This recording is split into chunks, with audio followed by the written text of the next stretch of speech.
Shalom, Ibu dan teman-teman sekalian.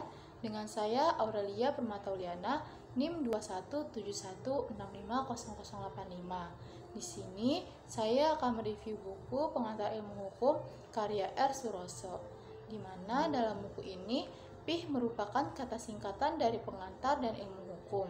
Istilah PIH ini berasal dari kata leading yang berarti memperkenalkan. Namun pada dunia studi hukum ini, PIH merupakan dasar untuk mempelajari atau sebuah gambaran tentang sendi-sendi utama ilmu hukum itu sendiri. Jadi mengingat luasnya ruang lingkup pengetahuan hukum ini, maka buku tersebut dibagi menjadi 5 bagian. Yang pertama, pengantar ilmu hukum, sejarah, fungsi, dan sebagainya. Jadi pengantar ilmu hukum ini merupakan satu dasar yang menjadi penghantar dan penunjuk jalan bagi siapapun yang ingin mempelajari ilmu hukum.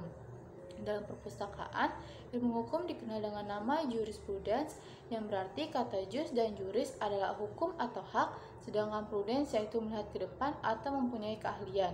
Jadi secara umum ini, jurisprudence adalah ilmu pengetahuan yang mempelajari ilmu hukum.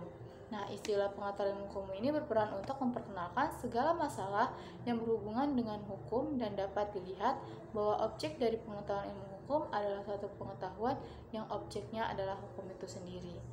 Dan yang kedua, hukum sebagai objek hukum. Nah, di dalam buku ini diketahui bahwa sumber hukum adalah segala sesuatu yang menimbulkan aturan-aturan mengikat dan memaksa, sehingga apabila aturan tersebut dilanggar maka akan menimbulkan sanksi yang tegas bagi pelanggarannya.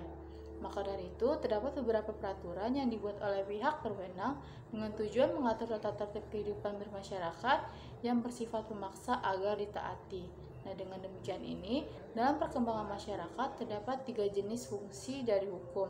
Yang pertama sebagai alat mengatur tata tertib hubungan masyarakat, dan yang kedua sebagai sarana untuk mewujudkan keadilan sosial dan bergerak pembangunan, dan yang ketiga adalah sebagai fungsi kritis. Nah, selanjutnya di sini ada beberapa asas hukum. Yang pertama ada sumber hukum kebiasaan, dan yang kedua ada sumber hukum jurisprudensi, dan yang ketiga ada sumber hukum traktat, dan yang keempat adalah sumber hukum doktrin. Terus selanjutnya ada yang ketiga, ilmu hukum sebagai ilmu hukum kaidah. Nah, dalam kehidupan bermasyarakat, manusia mempunyai tujuan untuk memenuhi kebutuhan. Manusia ini memiliki kehendak bebas, namun tetap dibatasi oleh aturan-aturan. Kaidah merupakan pola yang mengatur tingkah laku manusia di dalam masyarakat dan dibagi menjadi 3 bagian.